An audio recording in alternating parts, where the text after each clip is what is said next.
Hey guys, it's Rick here. I think I'll start off by answering the question, Rick, where the fuck have you been? It's been 2.5 months and I haven't put up jack shit, so what's up? Well, to be completely honest with you, I don't really have a good excuse other than the fact that I just wasn't feeling very motivated. And I said to myself it wouldn't be so bad if I took 1 week off, and well, that ended up turning into 2.5 months. And ultimately, that was very irresponsible of me, and I'm sorry about that. But I'm back on the horse, and I want to talk to you about the next video series coming out. I know the last video series I mentioned was a 1 life run with the Stalker mod for Into the Radius, but that run ain't happening. I'm all for a challenge. I'm all for a bit of difficulty. I am not all up for smashing my head against a titanium wall.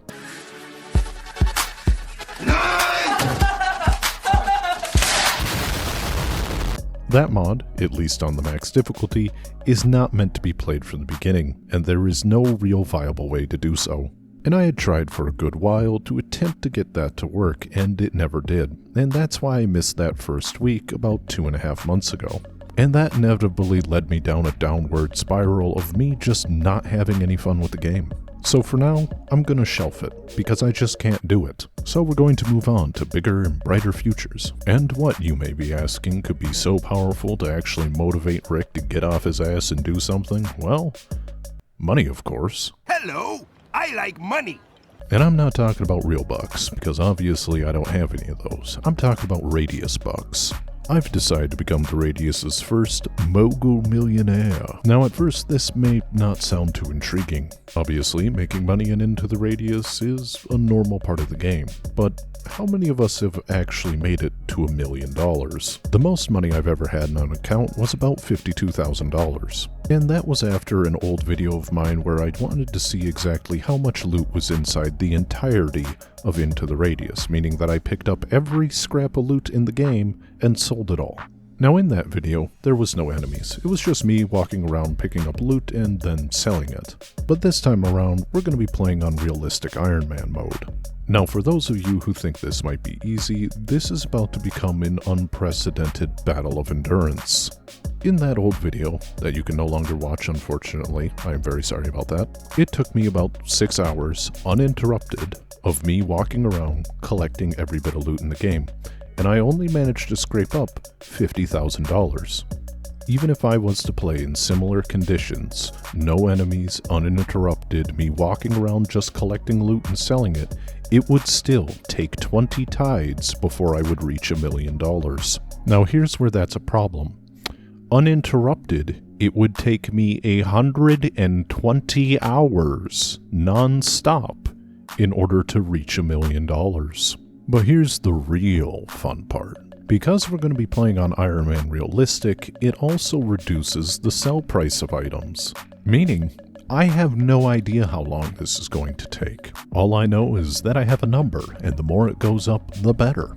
I'll be making a dedicated video for the run about every $50,000, as I figure that's enough time in between payouts for some things to change and maybe some dramatic storytelling.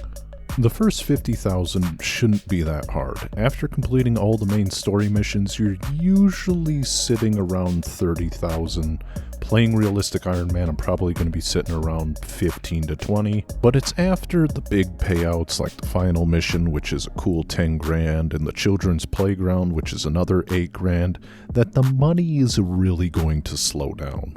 And so I realize it's going to be an indeterminate amount of time in between videos. It may take me a week between 50,000s, it may take me 2 or 3, I really don't know. And that's why I have a surprise announcement. You can join me on the venture.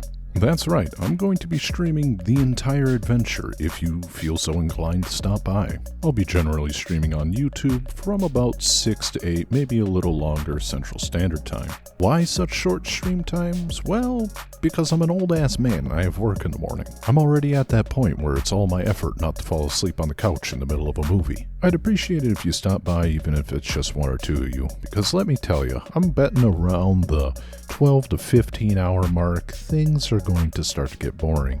And thinking about 120 plus hours in the future, life's gonna get rough. So if I can distract and entertain you and you can distract and entertain me, I think it's a win-win situation. I'm planning to go live with it on Monday, and I'm hoping the consistency of having to stream every day or at least every other day is really going to help me motivate me to become a better content creator. Feel like I need a bar of soap after that. But hey guys, that's all I got for now, and I'll see you later.